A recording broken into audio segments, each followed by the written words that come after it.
Почти 900 тысяч рублей. Именно во столько обошлось обновление оборудования в Ухтинской детской стоматологической поликлинике. Эти средства собственные, то есть сумму на техперевооружение лечебного учреждения, заработала самостоятельно за счет платных услуг. Установки в работе уже вторую неделю. Довольны ими и пациенты, и сами врачи. Ведь теперь оказывать помощь им стало намного легче. Лучше работают наконечники, например, там турбинный.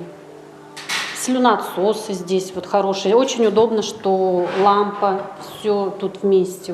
Эти 4 стоматологические установки отвечают всем возможным требованиям. Они эргономичные. Есть 2 пульта управления, один для ассистента, другой для врача. Ко всему прочему, еще и нижняя подводка наконечников рукава. Это, по словам стоматологов, очень важно, особенно в процессе лечения юных пациентов.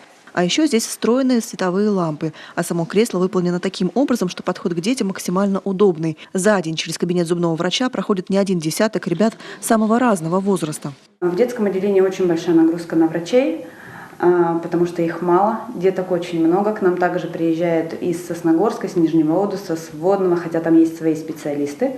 Мы оказываем помощь всем безотказно. Но в среднем 20 посещений тоже есть на одного врача в день. Но, конечно, чаще всего эта цифра намного больше. Вопрос о техперевооружении встал в конце прошлого года, когда прежние стоматологические установки стали друг за другом выходить из строя. Срок их эксплуатации к тому времени приближался к критическому. В итоге было принято решение о проведении торгов. Электронный аукцион выиграла кировская фирма, которая после и поставила оборудование в положенный срок. Все 4 установки в итоге обошлись всего 695 тысяч рублей.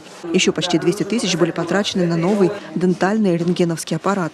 Рентген-аппарат Kodak французского производства. Ничем не отличается от старого по всем категориям и позициям. Дентальный, пленочный.